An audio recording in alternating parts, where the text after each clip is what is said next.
Bueno, ¿qué? ¿Ya habéis comido? ¿Habéis bebido? Pero no habéis... Pero otro nada, ¿no?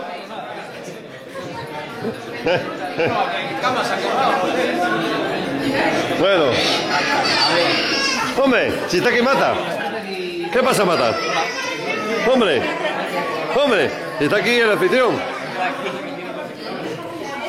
Ahora. Que nos quiere llevar canoa, tomar por culo para ir un río, dicho. Que nos quiere meter en la canoa. Qué jodido, me la ha metido, este sí que me la ha metido cuadrada, ¿eh? Ya la segunda vez que quedamos en un alto y no se presenta.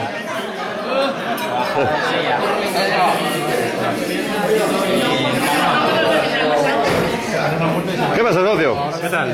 Aurelio, ¿cómo estamos? Bien, hombre. Bien. Sí que tengo ganas de ver si voy a Alemania alguna vez. El del Petrodólar, ¿te acuerdas de él? Esta vez lo hemos pillado. Miguel, hay que hacer una de Salamanca, ¿eh? Está hecho, pero tienes que ir, ¿eh? Hombre, claro, eso está hecho también, ¿eh? Hombre, Gafailio. Ahí tienes. Dígale. ¿Qué tal la cantabriña que te has agenciado? La cantabriña que te has agenciado por ahí, ¿qué tal? Bueno, pues nada, hombre.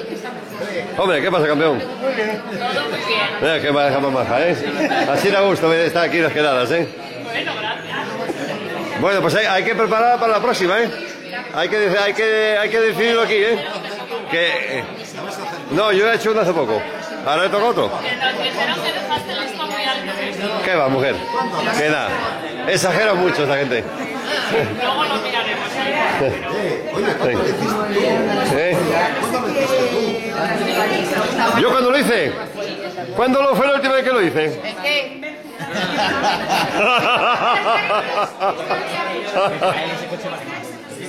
Venga, corte y ciego. Chao.